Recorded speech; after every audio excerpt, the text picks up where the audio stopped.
परभणी शहरात डॉक्टर बाबासाहेब आंबेडकर पुतळा परिसरात झालेल्या तोडफोडीनंतर आज सुजात आंबेडकर यांनी परभणी येथे भेट दिली। परभणी शहरातील डॉक्टर बाबासाहेब आंबेडकर पुतळ्याला अभिवादन करत झालेल्या घटनेचा निषेध व्यक्त केला। यावेळी सुजात आंबेडकर यांनी शहरातील विविध भागांमध्ये सुद्धा भेट देत परभणी शहरातील नागरिकांची चौकशी केली आहे। पोलिसांकडून कोबिंग ऑपरेशनच्या नावाखाली जो काही प्रकार केला जात आहे त्याचा देखील त्यांनी निषेध केला आहे।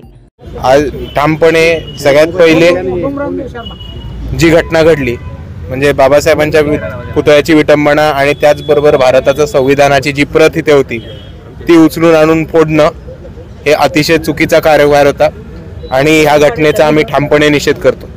आणि ह्याचबरोबर ज्याच्यानंतर पुढे कोम्बिंग ऑपरेशन झालं आणि निर्दोषांना अटक करायचं इकडे काम झालं त्या घटनेचा सुद्धा आम्ही ठामपणे निषेध करतो। परभणी पूर्ववत होत आहे, जनजीवन पुन्हा एकदा सुरळीत होऊ लागले, परंतु अफवा पसरत आहेत, याबद्दल तुम्ही काय आवाहन कराल? हे बघा, पोलीस प्रशासनाचं काम आहे की अफवा टाळणं आणि जर अफवा पसरत असतील तर त्याच्यावरती वेळोवेळी ऍक्शन घेणं। तर हे पोलीस प्रशासनाने लक्ष देऊन केलं पाहिजे असं माझं म्हणणं आहे। व्यापारी वर्गामध्ये प्रतिनिधी रियाज कुरेशीसह मी अबोली जोशी, DLP न्यूज परभणी।